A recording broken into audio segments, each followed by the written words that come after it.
Let's go. Strength out of struggle. Streets knee deep in the hustle. World enslaved, stop the killing. Fighting for peace, but we starving. No more hate, back to loving. What we think is becoming. What we reap will be sown. My next guest on the show is a good friend. I call him Bumpy Johnson, aka Dr. Valentine, aka the Odwa. Odwa. He was born in George but spent most of his early years in the Eastern Cape. Later on moved to George to finish high school. He was a former bodybuilder, came to Johannesburg to chase his dream of becoming one of the best in the sport. Now things didn't go exactly as planned, but that journey led him to find his true passion, helping others find their personal dreams as a personal trainer. You may have seen him across my feed. Please welcome my friend, the Odinator, Dr. Valentine. Listen up, listen Yes, up, sir. listen up. The best ever, The most prominent, dominant. the most highest. God's favorite. Tree trunks out of his sleeves. The highest in the room. The most blessed reflecting there. Guys, The man with the most energy. so now let's share that energy. People have seen us all over my page. Jeez, boy. The dance routines we come up with in a second.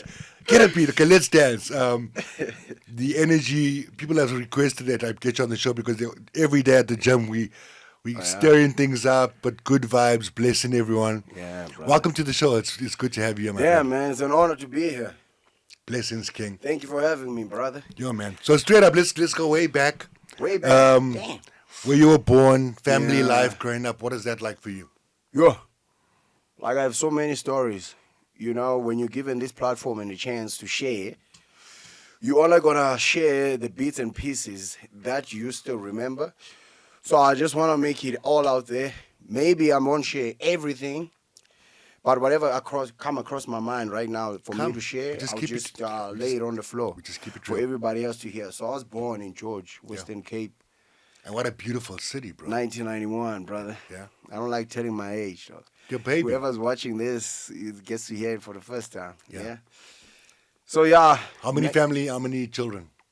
We are five. Let me say five. And where do you fit in? We're all boys. I'm number 3.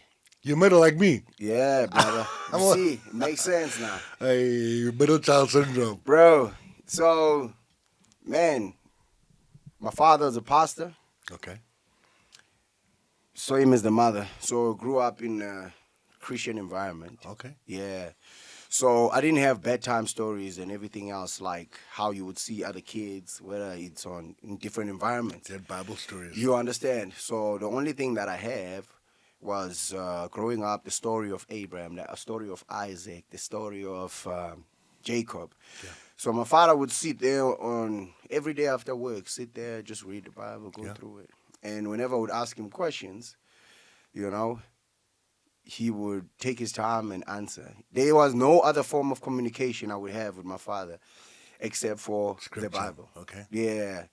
So that's where I learned a lot about, the Abraham story, Moses, all the Old Testament related stuff, So I felt more attached to it. So I always have this fascination, bro, like, because when someone is telling a story so good that you got to have a vision as if you're there when whatever happens. So I was always obsessed, man. Like, I always wanted to know, okay, where are these people? And that's what I remember sitting down with you. Yeah. Because we both look different. I'm from the blood of Abraham. Yeah. And I'm also mixed from Muslim and Christian, Jewish backgrounds. Wow. Confusing people. Yeah. Then I see this African brother with Yeah. I'm like, so Exactly. I want you to know where it was from, whether it was a show Yeah. or was this God calling you, and then I even asked you how did that connect, and you started telling me about your love for the Old Testament. Exactly. Then I remember telling you, well, that's what I'm here to do, is complete the promise of Abraham. There you go. So what I would say is we are born looking like our parents and we die looking like our own decisions. So what I would say is the best thing that your parents can do, even what you can do as well as a parent for your kids, is to teach them the information that that you think might benefit and shape them into the future. Yeah. Do you understand? So every kid out there with different religion, Like it or not, people respond to people based on their background and how they were raised. I'm talking about respect, how they see other people, how they interact with other people. It has everything to do with the beginning.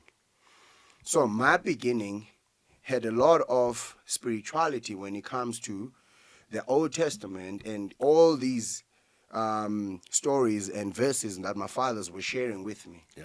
Do you understand? And each and everything, starting from Abraham to Isaac to Jacob to Moses. David. These people, there's the one thing that they have in common in today that we should all be using, Yes. not forcing anybody, is patience. You know, in the spiritual world, all you need is patience. Ultimate faith.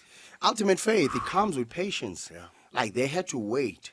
And they had, in that process of waiting, they had to also have faith. Because, I mean, from the beginning, God goes to Abraham and said, leave and go to a place where I will show you. Yeah. He's telling him, leave the leave family, everyone. like everything, like at age 75. Do you understand? Yeah. So when you dig into this and ask all these stories, there's always a fascination. So Yeah. you can, with any story of these guys, you understand, prophets or all these guys that were sent by God or who are used by God, with any of their stories, anyone today can relate. Because at any challenge that you face, I felt like I always go back and reflect and see how they dealt with it. There was strength out of struggle. Exactly. That strength out of struggle. So as we're going to get to discuss, I will quote and get to show you on how I was able to deal with things, even up to this point on how I deal with things, based on these powerful journeys of these men. Do you understand? Because it takes faith. It's so funny that the other day I posted something where I was saying, kings and queens have come before us. Wow. So it's our responsibility to leave crumbs for those that follow us. Wow. So we following, but we need to. That's why I'm so perturbed when we don't take care of Mother Earth and our own. We're talking about going to Mars. We're talking about going there, but not talking about caring for our own home. You know what I'm saying? So that really connects there. So growing up, fitness, family. What sports did you play? Were you sporty? Yeah. Would you have this natural genetic? No. I can imagine you as a little baby. I'll tell you now, brother. Growing up, like from all my mother's kids and father, I was the fattest one. Serious? Grew up asthmatic, like I was the fat. I don't know whether it was the food making me fat or it was but my story my mother told me. As soon as I was born, I was so big that she had to do a C-section. Whoa. So as I'm growing and as I'm growing along the years, like I kept on gaining weight. And then I have this asthma, which is I'm struggling with breathing. She takes me to the doctor. Yeah. And then the doctor is like, listen, even his heart is covered by fat. So you're going to have to slow down on feeding this boy. So you were just chowing. Because there's a great chance that it might stop and then he might pass out. So my mother had to make a decision to feed me or not feed me. And you know how it goes. When the child is hungry, immediately it wants food. And that's how you calm the child down. And how old were you around when this happened, more or less? Let me tell you, this is a story that I hear from my mother. Me, I'm fat at the time, even when she's telling me nothing has changed. But the only thing that I have is a picture. If I still had it, I was gonna share it in a podcast. Wow. Like I'm so big, bro. So now my mother had to decide at this point because there's nothing else that she can do. Yeah. Do you understand? She's like, okay, to hell with it, doctor. So what I'm gonna do is I'm gonna keep feeding the baby. If it happens that God takes him away, so be it. But I am not gonna let my child starve. You understand? Would you cry for food? Bro, I love food even up to this moment. So basically we're the same. Been eating. Like, I remember my mom, and single mom now, so it's tough. You only have budget for one meal. Exactly. And I remember dishing up, and I'm there, bro, waiting. Bro. So it's my elder sister, my brother, yeah, me, middle child, yeah, the little one. Yeah. I'm still finished first. In fact, it got to be such a problem that they had to start letting me eat my food with a teaspoon. But my friend even teased me. This guy eating a teaspoon. Man. I'm like, damn. They didn't understand this because I ate too fast by metabolism, and I was so thin. I'd finish first with a teaspoon, and I'll still be looking at, left over. And everybody. Who's not finishing? You know, funny story, I'll tell you now, like, no cap. My mother knows. She would dish up, like, my plate will be like full because she knows how I eat. And then on top of that, Bread. because as a mother, you know your child. Yeah. She would feel so sorry for me because, like, as you say, you finish first, I would finish first. It's either my dad will leave me, like, leftovers. She'll be like, okay, are you full? Sometimes I would lie and say yes, but she would know me. And then she would leave. She would leave her own food so I can, eat, because that's how much I used to eat. My father would do the same thing. I would go ahead and eat. Do you understand? So even my brothers sometimes I would get in trouble. If they would eat and leave their food, they would come back so cross.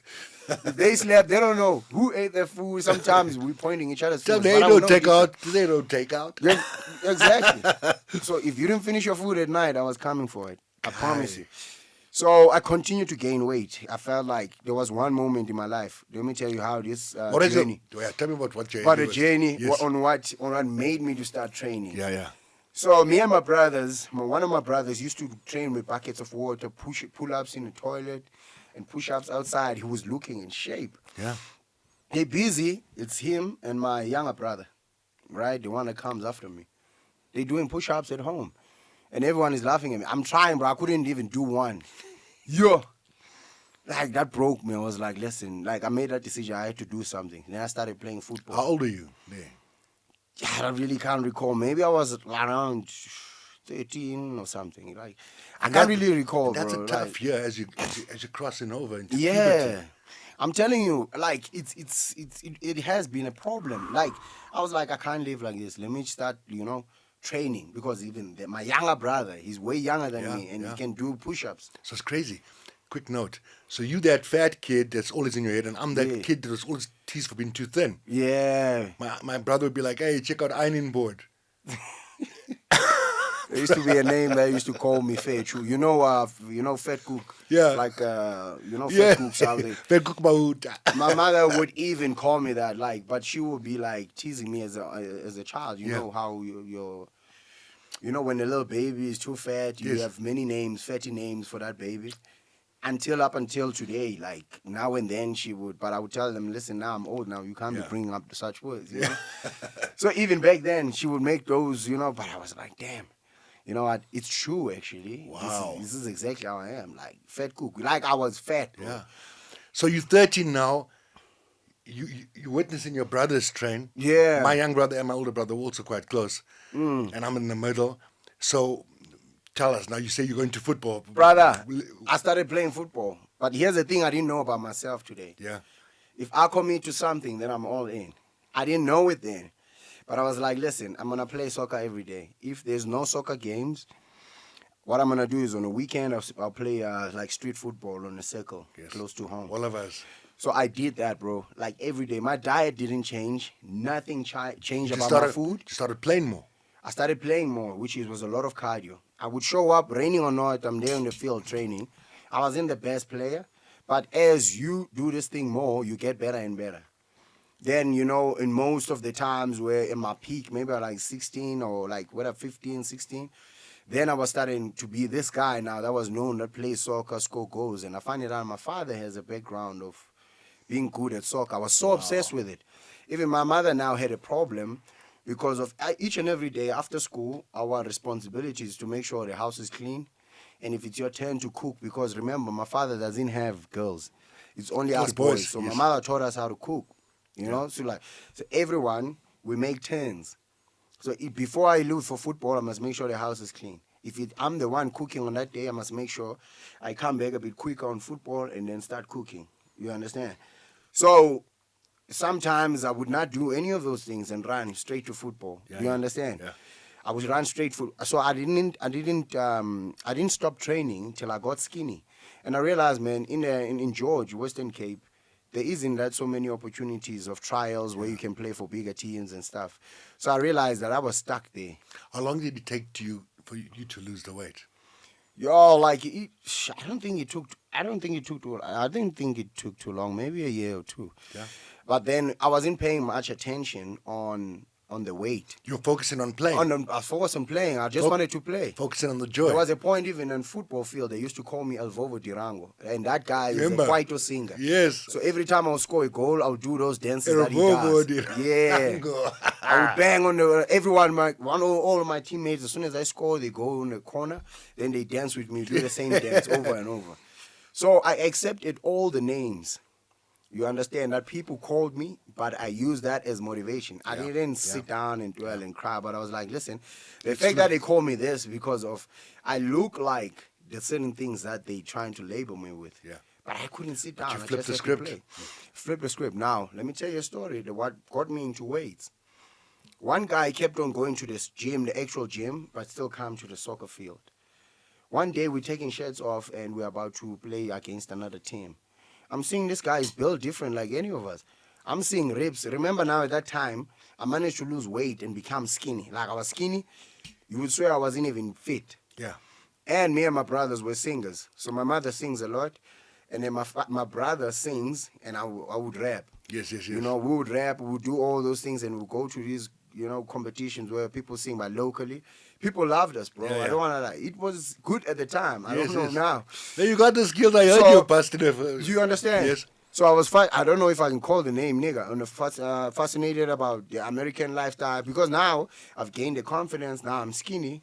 Now even the girls are starting to look at me in a way that, they couldn't before. You're like, whoa. So I saw this guy, his chest is built different. I was like, oh my God. I was like, bro, what are you doing? I'm looking at all of us. We are like, we're skinny, but there's nothing. And there's nothing, yeah. It's like, no, there's a gym that he goes to. I was like, okay, please, when you're going tomorrow, please, man, please, just what time? He told me the time. I went there, showed up. The guy who owns the gym, he was late because he was the one opening for us. Okay. You understand? Yeah. I had a session, man. I was so happy. I was stiff the next day. I was like, okay, this is sore, but it feels good. The next day before I went to the soccer field, I went again. Some days that guy would not open and not be around, and I got tired of it. I was like, why is this guy we're serious about this? I want this, Yeah. And then I went to Total Sport. In Total Sport, they're selling weights and stuff. They have that pack and whatsoever. You understand? Because I started working now. That's after my cheek and stuff. Okay. I started working now. I was working December to the retail. So Yeah. then what I would do is... What was your first I job? would save up. I was working at Foshi in a woman's shop, bro. You won't believe it. Listen, my first job, I was in a shoe repair factory, in the storeroom, storeroom wow. manager. Get paid $50 a week. Mm. No windows there. I'd leave there high because they breathe the shoes. The shoe needs a sole, this, that. I got to put the sole, the nails, the glue. By lunchtime, I'm like, Wow. then I get my second job at a ladies' boutique as well. Wow. One day I'm there, the sales lady doesn't pitch up. So a woman walks in, and I'm like, I start showing her around. Now, because I was brought up by a single mom, and knowing how to talk to her to make her smile, I started like, why don't you try that on? Yo. So in that one day, I made the biggest sell. Oh, wow. So they found out that I had a knack for, like, knew how to Exactly, talk to for women. being now on the floor. And then I became the top salesman. Oh, wow. That's funny because when I got that opportunity to work there, I was like, wow, this is a woman's store. Like, it's for Sheeny, bro. You seeing all the clothes of the woman. I'm like, what am I going to do here? Like, I'm asking myself. But I'm like, hey, I need this job. And I started working only on weekends. So it was weekends only that they were hiring me for, just to check me out. Shout out to that manager. I forgot her name. I don't know. Like, a name is always in my head because that's the first woman that ever taught me about customer service and stuff. Yes. And she would tell me to smile at the customers. I'm like, why am I smiling at the people that are not smiling at me? Yes. Like, sometimes I would smile and you're not getting the same energy. And then she would come to me. She's like, no, keep on. Whoever comes in, greet them because in that way they feel welcome. Yes. I was like, what? I would do it again. Some people would be warm and you chat a bit after greeting them. Some would smile, some would be cold. Yeah. Some would come in, coming to fight at the store because of whatever they bought, the shoes, the same side, they both left. They're like, how can this consultant not do that? But they were not coming to me because I was not on the till yet. Yeah. She worked on me like that manager, bro. I don't know, her name was Ronin, but I'm going to get the name one day. So, it's an Afrikaans lady, very friendly. I would look at her, she's like, look, someone would come in, she would greet with a smile, ask them how they're doing, is there anything specific they're looking for, how can I help? If you need any help, it's fine, just let me know, I'll be standing here, I won't be far from you. You know, I Yeah. started picking that up, man. She was doing it in confidence. It came natural for her. I'm like, damn, how does she do this? Yeah. Then I started doing it, practice. I started doing it. And then she saw me doing it, man. And then people loved me. Oh, when I'm not there during the week, people are asking, oh, where's that young man? You know, he's quite friendly and whatsoever. Now I moved from the first month. I think I worked about 2 months in the. She's like, Odwa, if you're performing based on your performance, and then. Let me tell you, in the morning, here's the funny part. I was fluent in Afrikaans because I studied in Eastern Cape. Yes, yes. And then came back only when I was about to finish high school in George. Yeah. And when I was about to finish high school, I mean, it's already too late. And that's the only time I get to learn Afrikaans. And it's a bit too late at that time because I'm in like grade 8 and my brother's in grade 9. And my whole entire primary school, I didn't learn like Afrikaans and stuff. Yeah. And at that workplace, they would speak Afrikaans. And I'll be like standing like this, like as if I hear anything, you know? And some customers would not want to speak English. So I figured out a way I would smile. She's like, listen, smile and then address them differently. Like, Yes. listen, apologies. I would like to assist you fully at 100%, but I'm struggling to hear you here and there, but I'm working on it. And they'll be good, you know? They'll be like smiles and, you know, then we communicate in a language we can, you know? Some were easy with it, some were not, but as well, she helped me deal with people. You understand? So this obviously hooked you up into more days on the floor. Exactly. That's how I got to now training. So I had my own small little gym in a shack. My friends. Okay, let's break for that. We're going to talk about that in part 2. Yeah. Guys, it's getting heated up. We've talked about the background, Odwa growing up, strong background. Strength and struggle. Listen, I want to just shout out to my sponsors, Magos Media, for giving me this awesome facility. I've asked them if they can make this available to more people out there that want to make their dreams come true. Email info@Magos Media, quote the magic name Kaz7, get a nice discount and get your dreams on their way to coming true. Strength and struggle. Right, back to part 2 of the show. So let's recap. Strong spiritual background, grew up overweight, so a bit complex, found football and movement, started getting into shape, started getting your confidence, now you're working and stuff. Now the bodybuilding bug hits, you buy your first pack of weights. Brother. Let's talk about what the pack of weights consisted of and how the routine came about. Yeah, so Total Sport, they had this full set, you know, I think it was about 50 kilos and whatsoever. And me and my friend, I call him Legend. If he's watching this, but his name is Annelisa Mkati. What up, Legend? So, much love to that guy. So, as I'm starting this journey with him, there's a guy as well, because we started as well with a little bit of cement because of the weights were not enough. Yes. You know those weights that you make with the cement on the side, but there's a bar in the middle? Yeah. And then we would run. After running, we would train outside. We were shirtless, okay? So now there's a guy in the neighborhood who actually had more weights, who used to train, who's a policeman. He's like, hey, guys, you know what? Since I'm seeing you guys are consistent, you are doing this, it seems like you love it. But before I got to that point, I had to decide. Yeah. Because now I can't do, it looks like it's going to need more time. So I can't do soccer and weights. You got to choose because I got to choose. One's ripping you up, and you want to get big. Exactly. But now, as well, I can't stop training because of I'm asthmatic.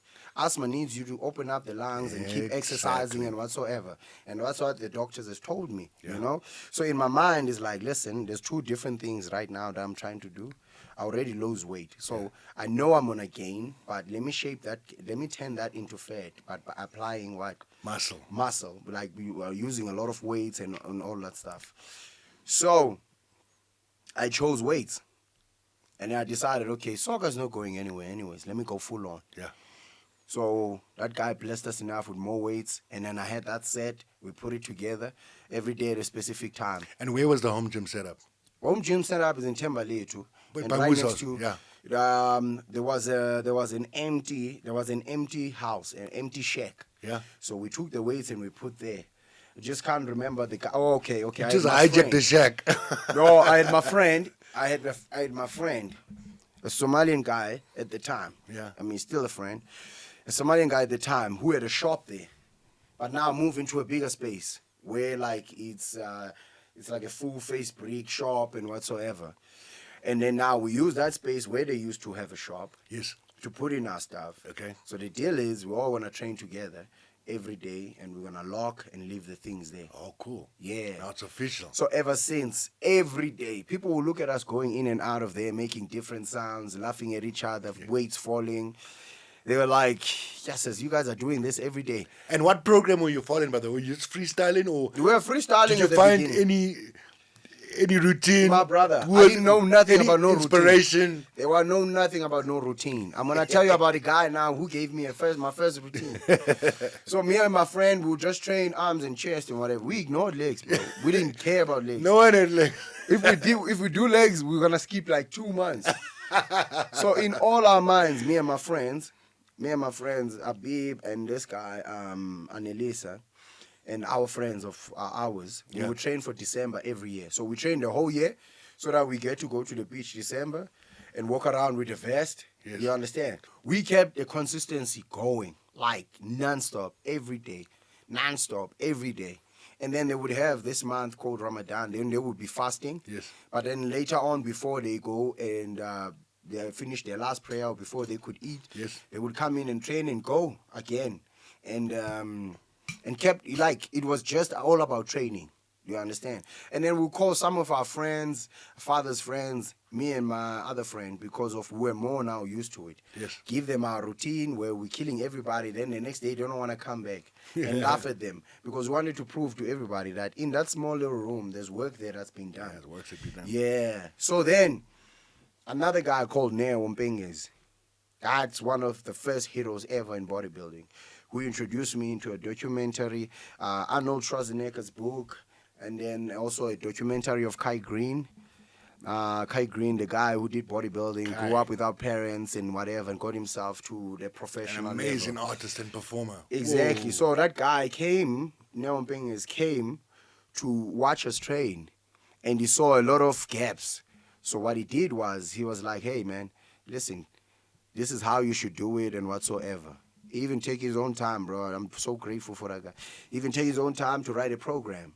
And when he wrote that program, I'm like, but these are just names. How am I supposed to know what this exercise is? Because we call it something else.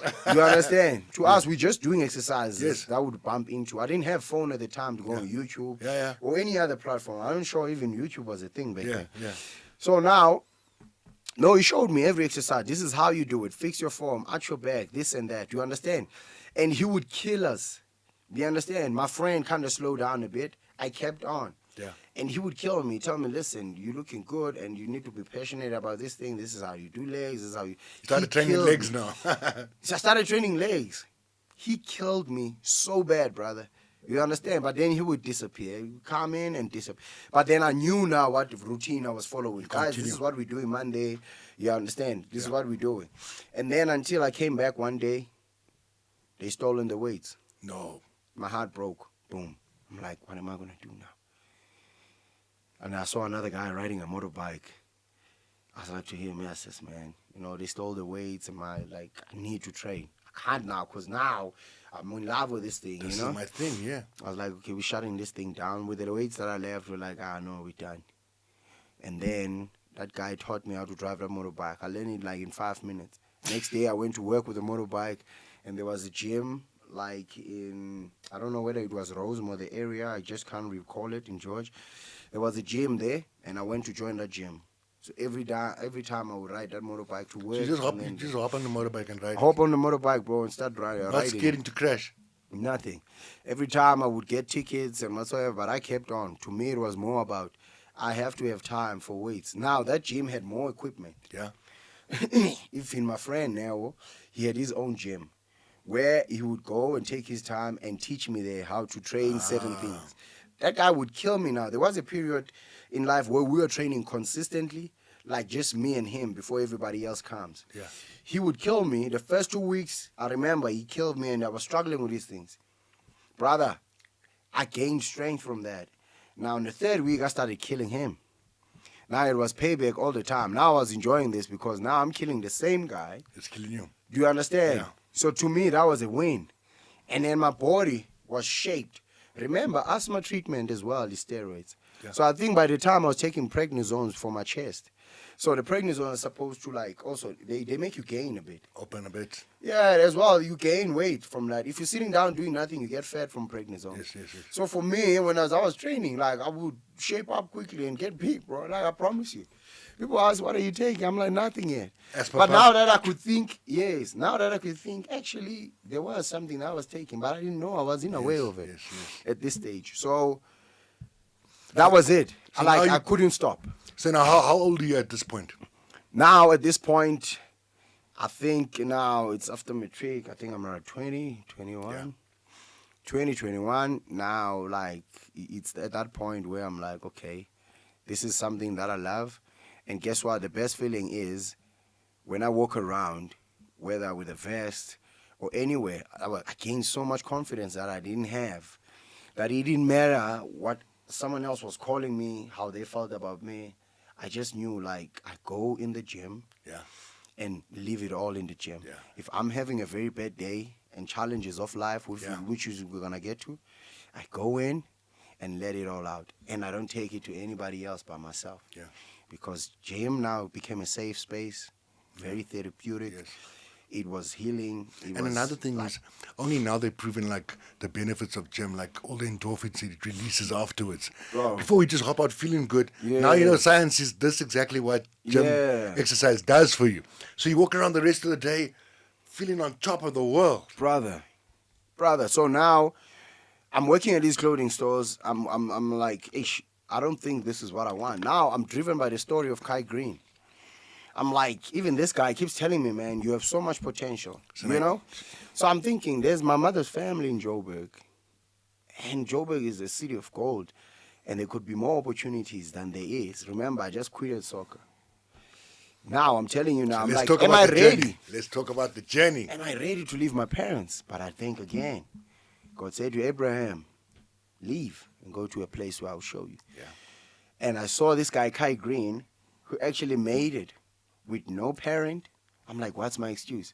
If my parents are alive, so what? Determination. Do you understand? So they don't have to see the vision that I have, but they will always support it. Yeah. Financially, they can't. But I know they're praying for me every day. Yeah. So what I can do is, let me just jump in, man. I went in, and I handed my resignation, bro. I was like, I'm going to Joburg. I called my mother's family here. I just like, I need just a place to lay low till I find myself. Yeah. So now I was waiting for the money that gets released when you like, you know, like I don't know, it's a UIF, whatever money, or pension fund, whatever money that they kept on deducting from you. Yeah. And then they have a house in Katlehong. So what happened is, I bought a shack. Yeah. DK. So I've realized here they're selling shacks. They make them nicely, you know, in four corners, like sort of look like a house and whatever. And then you get someone to come and attach it to the ground for you and whatsoever, so that it can be safe. Yeah. They make them nicely than where I come from. You understand? So I bought it, put it right next because there was a space there. I stayed, bro. Remember, I was almost an administrator now. And already the managers and area managers were talking about promoting me to run my own store. Sure. But I'm like, this is not me. This is not what I want. You understand? There has to be more. I'm in love with this thing now. I want to take a chance. I was like, God, I don't mind starting from the bottom. Yeah. You know where I worked when I got here? Yeah. I went straight to ShopRite, bro. Yeah. ShopRite. 2014? I think 2014, but I went to ShopRite. I worked. Where were you at the till? Where were you? No, we were shelving. We the guys who were shelf packing. Of course, because you had the When muscle. you leave. You had the muscle there. Here's how I got the job. I go there. I was straight from the gym because there was a local gym here in Joburg. Yeah. You know, I went straight to the gym. Here's the thing. When I arrived in the gym and I introduced myself, I was like, guys, I'm just here to train and whatsoever. Yeah, I know that guy told me the fee. I was like, okay, I paid. Then I paid the fee. Here's what happened. I met one guy there, probably who's, I think, funny, but he's old. I don't know if he's a mentor. But he said something to me. He saw me lifting heavy weights, man. He's like, who's this Xhosa guy who, like, so strong? And then that guy said, yeah, it's one of those who's going to come and leave soon. You know? I'm like, he's talking to a wrong guy. Typecasting you again. You understand? He's already telling me. I love it that when I'm they gonna quit. typecast. When they throw a typecast at me, I'm like, okay, let's see. I was like, yeah. I didn't answer him because the old man. I was like, but inside, I'm like, you're talking to a wrong guy. Okay. You understand? I started training, man. I have everybody's attention. Like, this guy's strength. You understand? I even started bodybuilding at the time. Yeah. These guys are going to shows, but I'm stronger than them. They taking the enhancing drugs, but I'm stronger than them. Yes. But clearly, so I'm like, okay, maybe God has given me this strength for a reason. Yes. But I'm not going to use it now, because remember, when God gives you a gift or a strength, how you use it is entirely up to you, because it blesses you with a choice. Yeah. The freedom of choice. You understand? So I'm like, I'm not going to use my strength to go around attacking people or whatever. I'm going to use it to make myself better. Yeah. Maybe because that's what it's for. Yes. So I started training, bro. I got everybody's attention. So here's the funny part. I went to the store in ShopRite. Luckily, the guy I was speaking to was the manager there of the shelf packers. I said to him, sorry, sir, I got CV in my bag. I just wanted to know if you guys are hiring at the time. Remember, my money, I'm still waiting for the money from UIF. Yeah, all understand. that stuff. He said, okay, normally CVs, you're going to have to go to a specific office in Joburg, and then you understand, but I'll take yours. I was like, thank you, God. You know, inside I'm like, thank you, God. Note, you probably came with the right energy that was taught you by the last manager. Hi, Exactly. I want to be of service. I'm just in. So the energy. Yeah, I'm not looking for anything specific. I'm just here. If there's anything available, please. Yes. You understand? I'll be happy to work Yeah. here. It's like, okay, just wait for a call, you know? Yeah. But I'm not promising anything. But I knew it then because of how I've introduced myself and how I've given him the CV. He's already looking at my body. Yeah. And in his mind, I knew it, that he already have a position for me. This guy can pack twice can as pack, much as yeah. that. This guy I can get back in with. Do you understand? Because trucks keep coming in. Buddy, I'll tell you now, that was the one hard job. That was one of the hardest jobs. But that phase, to me, it wasn't about where I was working. I was appreciating the hardness of a job because it was molding me to appreciate the next step. Because whatever God wants me to have, he'll give it to me. All I had to do at the time is be patient. Yes. Do you understand? Yes. So now we're working there. Yeah. And then, hey, one guy, that's why I'm saying, when someone says something about what you do and how you look like, it's not really about what they're saying to you. It's not really about them. But it's about what you're going to do about what they're saying without even responding. Yeah. Do you understand? Yeah. So even when I started working there, yes, the hours were long. Sometimes night shift, sometimes day shift. But I said, if I'm working night shift, I go to the gym. If I'm working night shift, straight from the morning, I go straight to the gym. After packing all those shifts, no matter how tired I was, kids, and trucks, they come, you have to pack all. You give an aisle to pack. No matter how tired I was, I told myself, I'm going to the gym. Yeah. I would leave that and go straight to the gym, train, and then go home and sleep. Because if I go home and sleep, it's going to be hard for me to, you understand? Yeah. And then if I'm working a day shift, then after work, in my bag, there's gym clothes. I go straight to the gym. Yeah. You understand? But sometimes it would differ what time I'm going in a day shift. If I'm finishing at 8, the gym there is closed. Yeah. So I'll have to, before I could go in and to work, I'll train, and then go to the gym.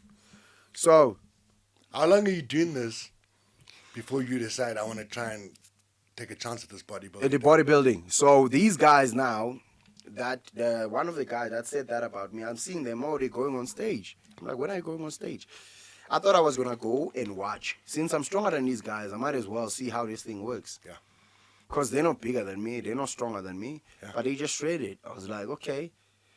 And then they told me, no, man, you're fine. You strong. I mean, I still had abs and all that. You compete. I think we'll do great. They didn't tell me about any diet or anything. No pre-diet, nothing. Nothing. They didn't tell me about any diet. So I'm like, okay. I already made a decision. I'm going to go watch. But now it's like they're telling me to compete. Okay, let me go compete. I didn't diet. I didn't do anything. Brother, let me tell you. On that day, we went to the competition. We didn't shave. We didn't do nothing. some of the guys were using like the Coke bottle. We break a Coke bottle. I was laughing. It was funny. There's a guy called Bongani Charles, the first big bodybuilder. He's still training in our same gym. I'll show you one day. Yeah.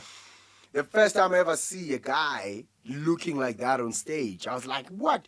This guy looks like the guys in the magazine that I used to look at. Yeah. He looks like Kai Greens and stuff. Because Yeah. I've never seen this live. Yeah. I like to him, yo, how did you look like this? I took a picture with him, but with someone else's phone because I didn't even have a phone at the time. Bro, the time that I didn't even make it to the top 10. You know, in the bodybuilding competition, they call you in the pre-judging. Then pose down and what. The only people who go to a night show is people who made it to a top 6 or something. Yeah. Right? I didn't make it there, bro. They laughed at me. When we go back to the gym, the next day, even because every time before in that gym, the whole gym, because on the other side there was aerobics, the other side is weights. Yes. Every time, though, before the aerobics starts, there will be that moment where, please, who's going to pray for us today? And I was that guy. But now all of a sudden, when I go to this competition, these guys will make fun of me and They say, set you no, up. we don't want the loser to pray. We don't want this guy. Because of, remember, I was so strong that they didn't have nothing on me at the time because everything So they they would needed try. something to hold against you. Brother, everyone would laugh. They would say things. I would try to say something. Everyone would laugh. So that was like, one of the lowest moments. But it crushed me. I moved to a different gym now. Yeah. And I told myself, I asked, when is the next competition? And that was one. That first one was in August. Yeah. They said it's in March. I'm like, okay, now I'm going to start researching. I got myself a phone when that money came out. I started researching the diet and whatever. I was living on fish, like hake and veggies. Hake and veggies. Hake and veggies, brother. Let me tell you, when we got to March, on that day, whoever's watching this will confirm. Yeah. On that day, out of everybody that was laughing at me when I didn't place on the previous show, I was the only one who came up with first place. And that was, my mother as well was here in Joburg with me. So here's what happens. And you obviously saw the transformation in your Brother, body. I was shredded. Like I was training, and the environment was quite different at this other gym. The guys were more supportive, pushing. Even the machines, there were more machines than the other gym. So I was pushing, and I was driven by that laughter. And I went to the same guys who were laughing at me. I'm like, okay, we're all going to use the same transport. They said, yes. We went, all of us together. My brother, we were like maybe more than 15 in the lineup. They cut the other ones. We were like 10 in the evening. They cut the other ones. We were 6. Now it's time for the rewards. They tell you in the 6th place, they call this guy. Call him back to front. And I'm like, let me tell you, I was so happy that I'm in the top 6. Yeah. And So then for they didn't me- call you at 6. No. And I'm like, I'm so happy before they even released the awards. They introduced the awards. So I'm like, I'm so happy, brother, that I'm in the top 6. I'm going to go home, tell my mother. I won already. Like, I 6 won because I 6 didn't place before. Yeah. I didn't place before. And I'm using a USN Fedra card because at the time, I'm familiar with enhancing performance Yes. drugs. I'm scared. Yeah. Because there's all these theories. This is what you're going to do, blah, blah, blah. And I'm just a guy coming So you from want George. Fedra cut and I'm asthma not- pump. It's asthma pump, Fedra cut, and there's a whey protein from Evox. Yes. And they ran out while I was preparing for that show because it's the only thing I could buy at that time. Yeah. And the phone. For that time to prepare for the And show. hake and veggies. That's it. And there was a butchery that's quite cheap where you buy that hake, you take those veggies, you eat. Yeah. At night, at ShopRite, at night, they were giving us access. I was only eating chicken there for us to cook at night. So when I'm there at ShopRite, we would eat that chicken. I would just take that chicken and rice and eat, even though I wasn't supposed to eat. So in the morning, the whole day I'm eating like no carbs, the whole day. Yeah. Then at night, if I happen to work, then I would eat a bit of rice because of now I need strength because of now I'm busy moving all these course. heavy things. So I eat a bit of rice and then chicken. So, bro, like, Top they 6. call number 6 now. Yo, I'm like, what? It's not me. I'm looking at my number. Then I'm like, okay. I'm like, listen, God, thank you. I'm grateful to be number 5. They call number 5 and it's not me, bro. I'm standing there. They're calling number 3. They're calling number 4 and it's not me. Now, the top 3 gets to do the posing routines. Yeah. Bruh, I am so happy. Yeah. I'm so happy. I go to backstage, and then they allow the other guys, they allow the first guy to go and do his posing routine. Second guy, I think I was the second one. I went, bro, and I thought of just Kai Green and how he's posing with the whole movement. And you got the moves as well. Bro, people were clapping. Like, I had the moves, bro. Like, and then people were clapping at the time. I'm like, okay. I don't care even if I'm number 3. Yeah, I'm going. I'm here. I'm here. Bro, we went there, we stand. They call number 3. I'm like, my tears now are like here, bro. I'm like, that was the biggest moment in that moment in my life. Yeah. I think that's the moment that defined. Yeah. It doesn't matter what people say to you, but if you tell yourself, you can't do anything and prove yourself right. Yes. But you need that though. Consistency. Pressure makes diamonds, bro. That's right. So here's what happened. So now they're calling number 3. I'm like, it's not me. I'm like, wow, I'm number 2. Thank you, God. Yeah. They call number 2, bro, and it's not me. Brother. What did you do? I went down, bro, and cried, bro. I went down and cried, bro. I was like, I can't wait to call my mother and tell her. Wow. Like, I cried, bro, on stage. I couldn't even pose What did that moment feel like to you? Let me tell you, that was one. Because that's like a whole lifetime. I'm sure it flashed back to you from that fat kid. I'm like, whoa, is this real? Brother, at that moment, it was the confirmation. Wow. That God heard me. You know, that God is always listening. Yeah. And I'm like, but as well, when you pray, put action behind your praise. Yes, not just words. Because not just words. You need to Yeah. tell God what you want and go after it. Yes. And he'll be with you every step of the way. So that moment, bro.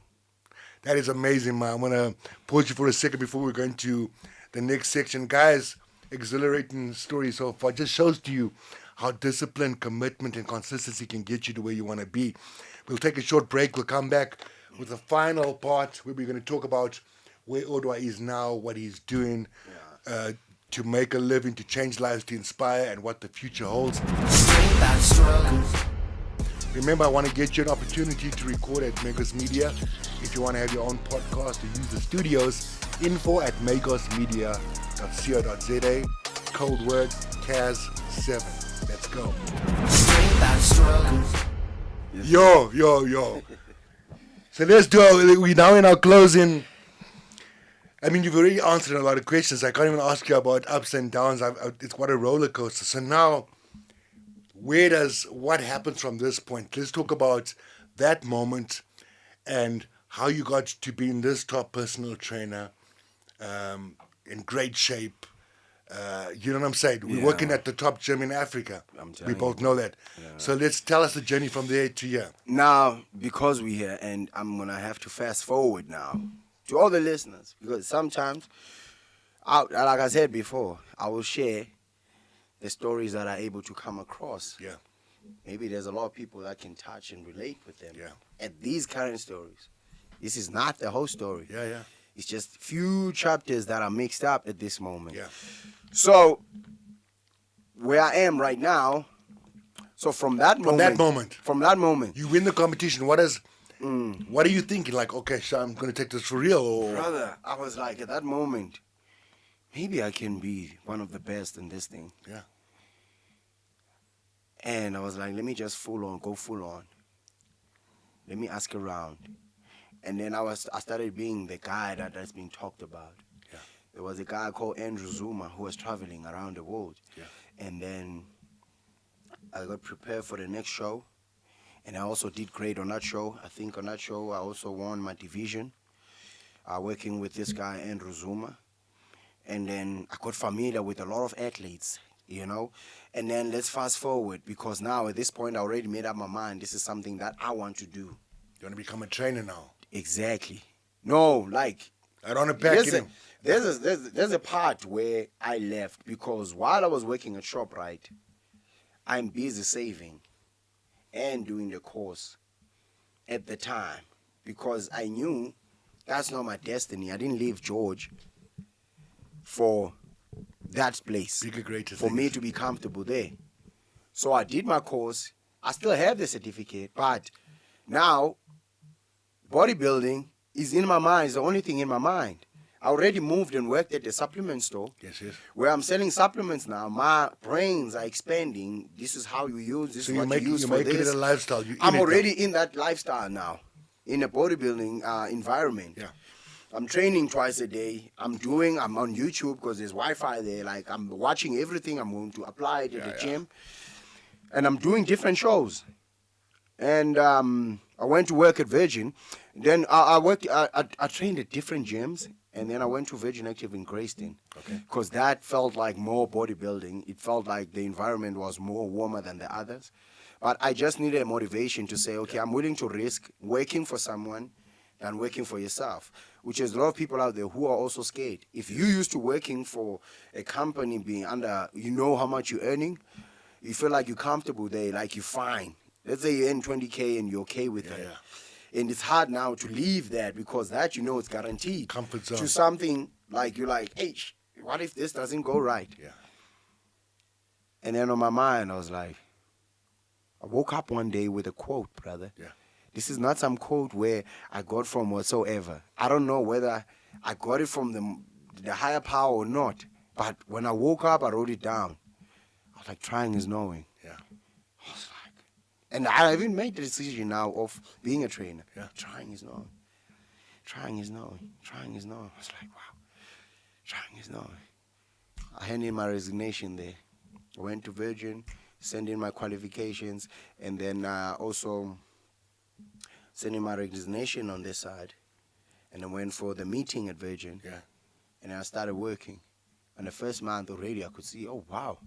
So this is how it feels like to work independently for yourself. Because I was like, in customer service, in any place. Yeah. My brother went to, after he finished his matric, he went to look for a job December with his friends in George. Yeah. They saw his surname. I say, are you Odwa's brother? He said, yes. He said, we're taking you. You're coming to work on this specific day. Like he told me that day. Yeah. He called me immediately because so of you now. left the crumbs. I left legacy. Brother, I left it because even then, remember, I went in there and that woman groomed me. Yes. And I became familiar with how you work with people. Yes. And I thrive on accounts and sales. Do you understand? And account is one of the things that are difficult to open. But I was so good at it to be able to trick people. So now you're taking that salesmanship now into I'm like, let me do this for training. myself. Yeah. Because even when I'm selling on the customers at the bodybuilding store, that store, it was called Nutriverse. When I got there, one of the stores were about to shut down, and there were two guys that were working there. I'm from Shoprite. Yeah. There were two guys that were working there in that store. They were about to close it. They met me because they knew the guy that was coaching me. They're like, they're going to give it a try with me, that store. I didn't know they were already making a decision that it was about to close. Yeah. Brother, the sales, they ended up making a healthy meal, whatever. Yeah. And then there was another store in Newmarket that was also doing well. Their sales were up. Do you understand? Because that's when I realized I'm good at selling. You can see there's something in this. You understand? And then when I went into this other store next to Grayston, I keep going to Grayston Virgin Active. Yes. I was like, no, man, I'm good at this because even these ones, they say, we're about to close. We know you have that reputation. Please come work for us. Yeah. I worked there and I was like, how about I start using the qualifications and not sit on them? And you know, the Grayston Virgin was like the top.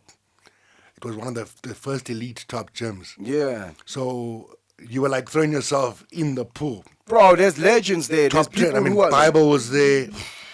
I used to train with Loiso there. Exactly. I think that's why I probably there's like first saw you. casting, there's like, You understand? All the top cats were there. Yeah. So you were there for how long? Grayston, I was there until 2022, from 2018 until 2022. And that comes to an interesting point. How did you make it through COVID, dude? Brother, Especially in our industry. I'll tell you now one thing, I didn't make it. We all just... I didn't make it. In our industry. That's why from up until 2022 in June, Yeah. there was a lady who kept on going to Move Motion Fitness. Yeah. She keeps on telling me, God has a funny way of communicating with us guys. When you're at the lowest point where you're struggling, I know it's hard to listen. Yeah. It's hard to listen, brother, when you're under pressure. When you're under the fire. Yeah. Because the only thing that you're focusing on is the fire. You're not listening to the wind. You're not listening. You're looking at the closed door. You understand? And you're like, you don't want to listen to anything. And this lady kept on saying, listen, there's this gym in Melrose Arch. You're a bodybuilder. I know you love it. Like there, you would definitely love it. Just go and check it out. Just go and check it out. I'm like, I kept on telling my clients, why is this lady so consistent? I was also hearing about it the same way. Yeah, I was like, why is this lady so consistent? Keeps Like on telling me the about Jerusalem of gyms, just Like, calling I'm telling us. you, bro. There's the chosen land. Bro, I'm like, why is this lady telling me about this? Yeah. One day I said to my other client, name is Tunde, Nigerian guy. He's like, let's go check out this gym. One day, I'm like, I can see it, man. Like, since COVID, Virgin Active is not working out, like, because it's hard to catch up. You understand? You're behind on rent. You know, all these things that are happening, and they're calling you all the time. And you pick up client. As soon as you pick up a client, that money, you give it to them. So you're not making a living. You're literally waking up. That's it. Just to have enough to eat. Now you must borrow money for transport to people. Yeah. It sucked, bro. It wasn't nice. So you go to Move? I go to Move. The first time I went to Move. And we won't talk to them about the contractual issues because we're the special ones there. Bro, I went to Move. Talk the vibe there. Bro, I looked at this gym. I was like, even that guy was like, sexy, eh? This gym is classic. This is like you're on another planet. The lighting. I'm like, this is my first love. So I was like, I went back home. I said to him, listen, we're coming here. I'm going to tell other clients as well that I'm leaving. I told Virgin Active I'm leaving. There was a guy now who was a new manager who was trying to help me stay. But I was like, I already made that decision. Yeah. So as soon as I saw that gym, I went back to my prayers. I said to God, if this is this decision I'm making will damage me or make things worse, I will learn from it. Yeah. I will learn from it. But if I am going to rise and be the guy that I'm destined to be, then I'll forever be grateful. Yeah. Do you understand? Because it will mean then it was you who told me to go there. Exactly. Brother, I went in from 1st of June until December. I could see there's a bit of hope and whatsoever. I haven't been in George since 2014, bro. Yeah. I went back to George. It's like, mom and dad. It's like, damn, it's hard out there. They're like, don't go. You easily qualify to. Why don't you work to gyms this side? I'm like, yeah, maybe you're right. Why don't you find any other job this side? We're tired of you. And you could have, but yeah, that's like the best of the best. And you're like, brother, do I give up? No, do I jump to like, brother? And that moment, and I'm like, maybe they're right. I was like, I'm gonna stay. Let me go and apply. I went to Discam. I went to the gym as well, which was who's this? What is this gym in Wanderers now? Planet Fitness. I went Planet Fitness there. And then, man, I woke up one day. I was like, no, man. I told them, my parents, let me tell you, let me go try one more time because this is a new space. This is a new gym. It's just like amazing. The people are way amazing. Yeah. Everybody's warm.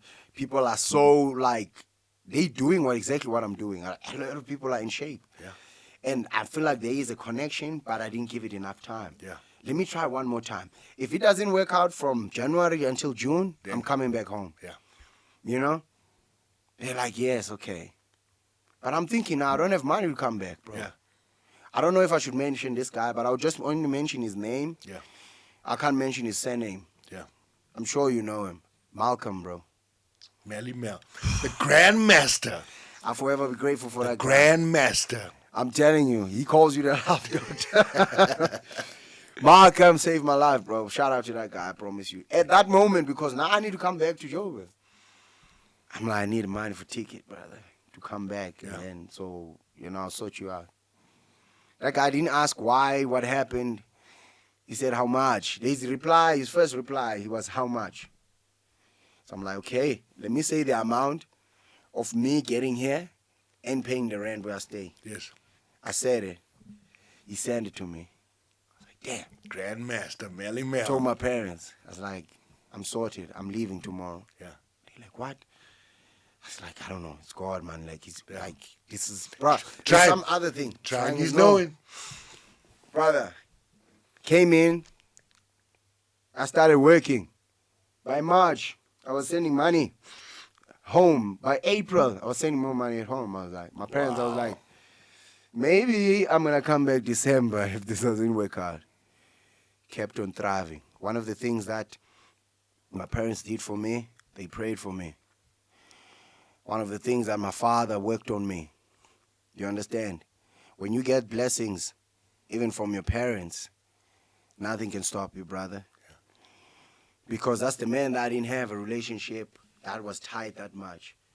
But I saw him seeing my pain and be like, he blessed, like, you know when you bless someone, but I mean, not the level of God blessing. Yeah, yeah. But you're blessing your kid because It's you're the intent, father. yes. You know, like that on its own.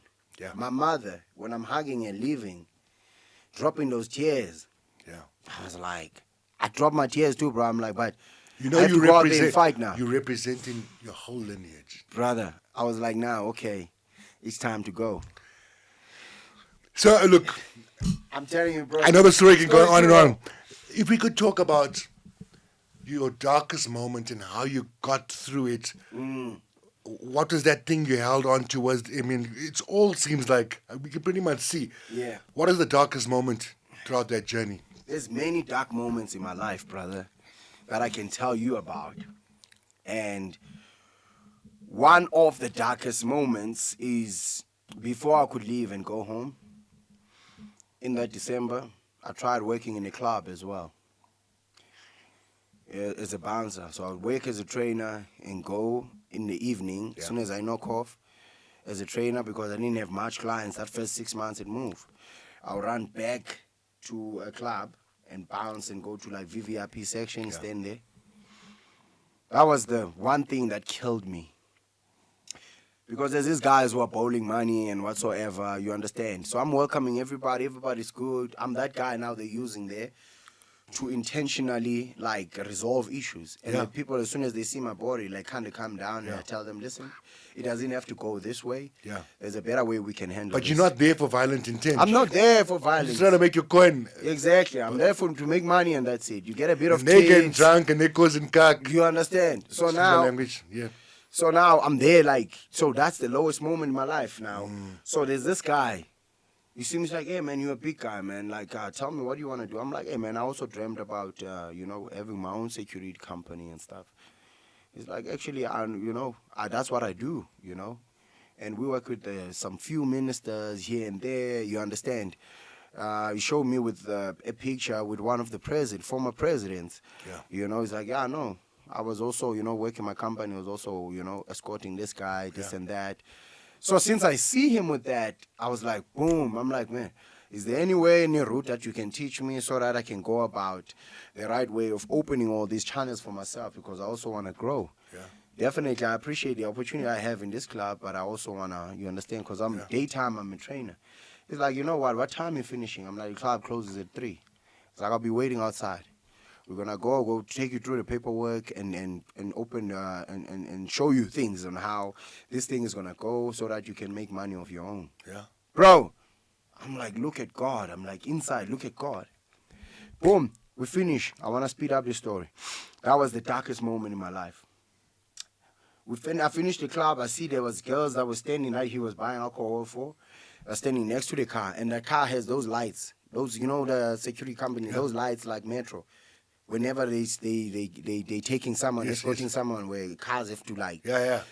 There's no light. I'm like, damn, this is the guy. So when I realized there's no girl in the car now, he's just saying goodbyes like to this girl, sweetheart, I'm going to come back for you. I just want to help the young man, blah, blah, blah. Brother, we drove and it was the longest distance. So I'm like to him, as on the road, like, how do you go about these channels and whatsoever? Like, you're looking good. How long have you been training? So he's not talking about what we were talking about inside. He's talking about now the body, how long have you been? I'm like, I'm a trainer. I've been training for, since 2009 and whatsoever. So, brother, we get to this place and I think they scan with their hands to enter. It looks kind of fancy. He goes into the garage. There's many cars there. I'm like, whoa, this guy's filthy rich. This is really going to help me out. He started going upstairs. Now, this is one of the stories that only a few people know. Yeah. I don't think even my parents know or my brothers know. But I want to communicate this because there's a lot of people out there who could be going through the same thing. Yes. And they end up doing things that they're not supposed to. Exactly. Because of they trying to get money so that they can make living for themselves. Yeah. Remember, Kez, I love everybody in the world. I don't care what gender you are. I know. What you want to be, I will give you the same energy and respect forever. I see pictures on the wall, wife, there's kids, blah, blah, blah. I'm like, okay. He goes upstairs, like, I know, let's say this other living. I realize, I'm like, okay. We get upstairs. He started taking his clothes off. He's like, yeah, let's take a nap, and then I'll take you back to your house or you'll make it on time at the gym. I'm like, whoa. I'm like, what are you saying? He's like, no, come, baby. Now the word moved from Odwa. Security. Now I'm baby now. We're not talking about security. I'm like, I came here for... He's like, come, baby. We're like, we're just going to sleep, and then we're going to get up, and brother was crushed on the inside. Because you were so inspired. I was so inspired, brother. You know what I said at that time? I'm like, brother, at this moment, you better take me home, because we had a transport there that takes us home. You better take me home and dress up and take me home, otherwise we're going to have problems. Now I'm saying on the inside, if this guy doesn't do what I'm asking him, I'm still saying this on the inside. Yeah. One of us is going to die here. Yeah. And it's not going to be me. Now I started saying it on the outside. I'm like, listen, maybe you have guns here in this house because of the job that you do. But all I'm saying is, I'm willing to die today. So if you are willing... my dignity. If you are willing to die today, then we're going to have a fight now. If you are willing to die, you're not going to dress up, and I'm going to come for you. Do you understand? And you're not going to be alive to see another day anymore.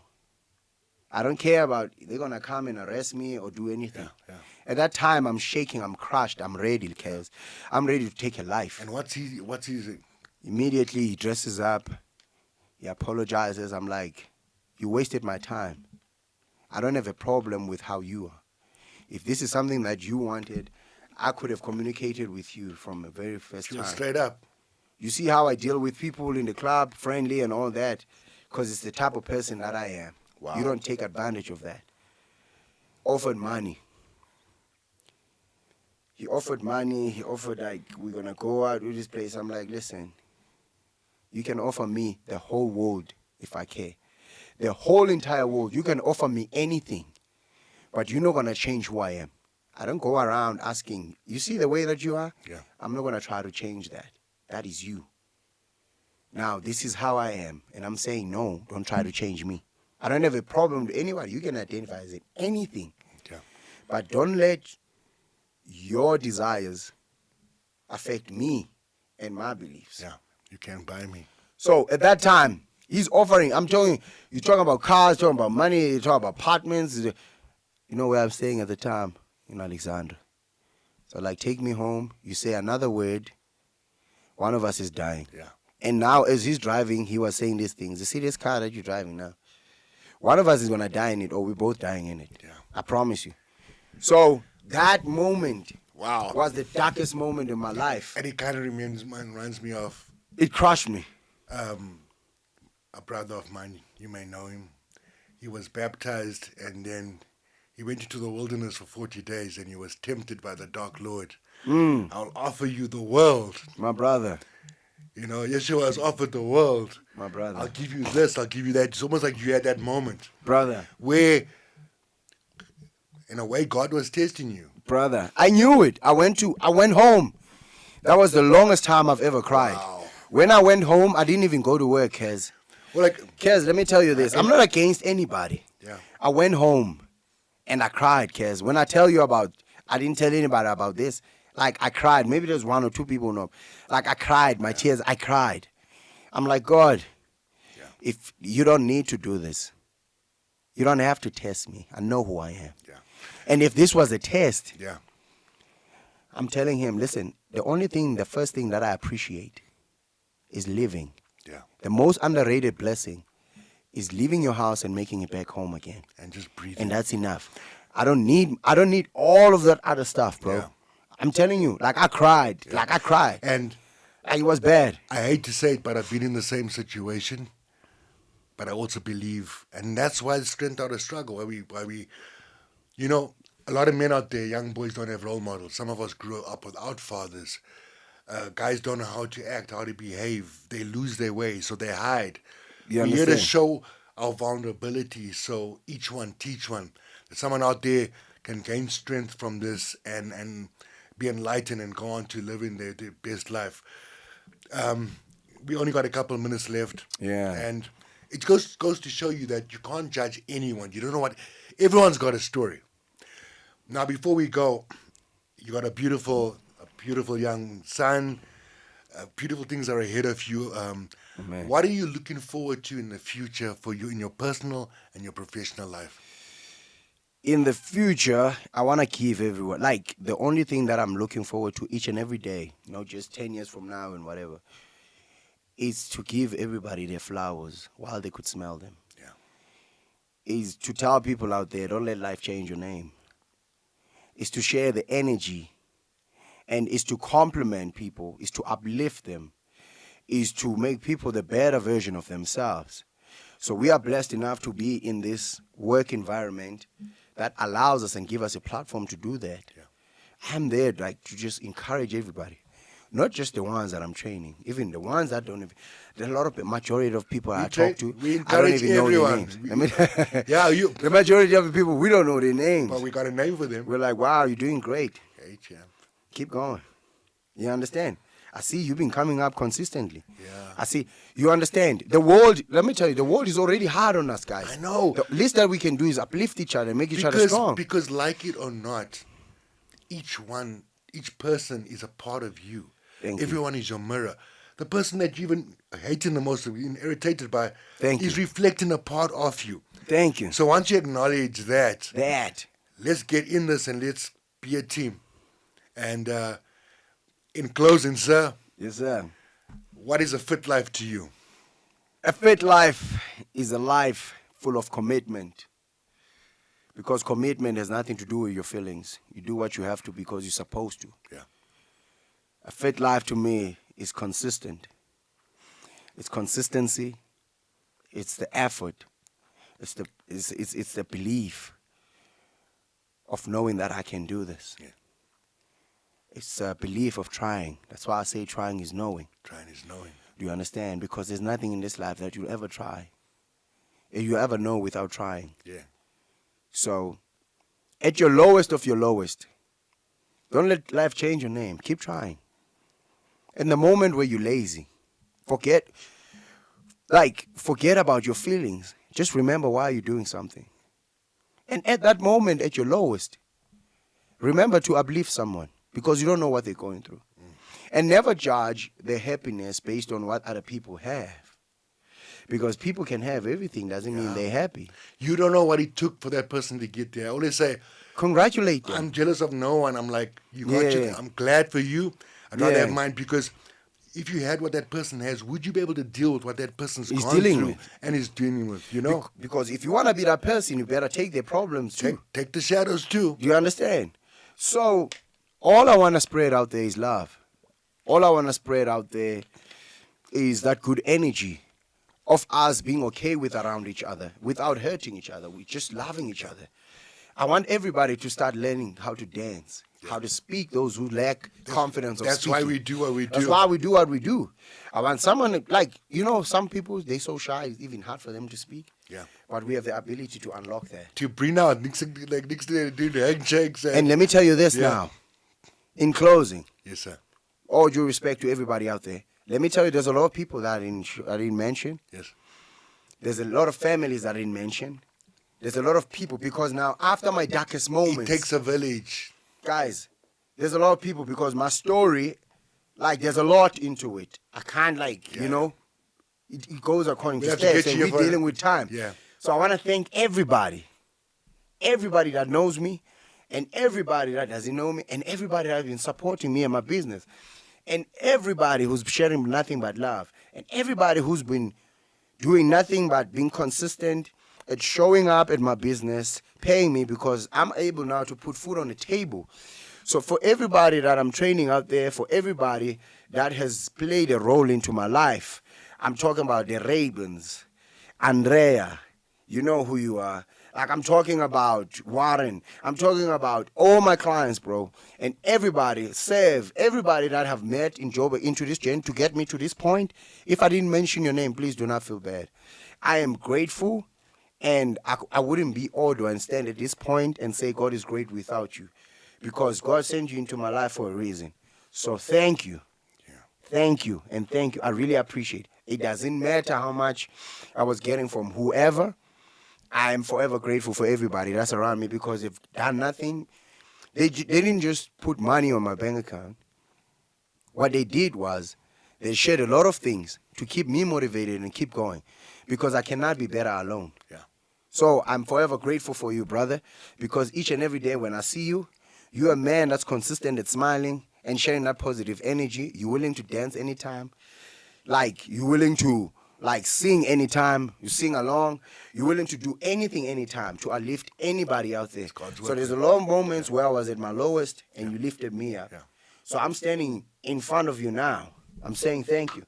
Thank you for this opportunity. Thank you, sir. Thank you for being you.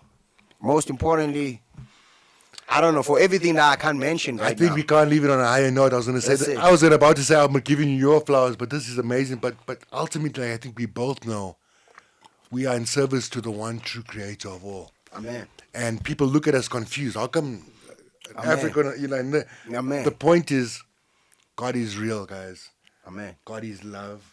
Amen. If we took more time to understand and have compassion for each other, Amen. we'd have less war, less fighting. Amen. So, closing the show, I'd just like to wish all of you peace, love, and happiness. Amen. And may you and yours be blessed forevermore, and keep reaching for the stars. Strength out of struggle.